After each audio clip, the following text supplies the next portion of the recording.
You mentioned like having competitors coming from the top down from incumbents and kind of bottom up with new AI and startups in this space.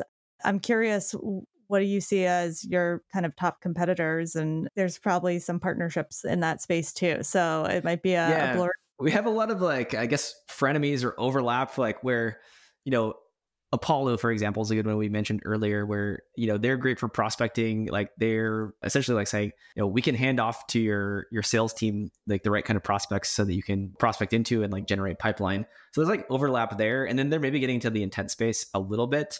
But so we kind of see that from like tops down, like Apollo, Sixth Sense, like those types of intent slash prospecting tools were kind of like trying to help the same teams out with the same problem, but definitely like highly differentiated, especially on like the intent side of things, where intent is kind of like this black box of like, okay, this intent score from this account that looked at this content somewhere, but I don't really know much more than that. And so we try and pride ourselves in like understanding like the actual thing behind the intent, and then also the person and the in addition to the account behind the intent.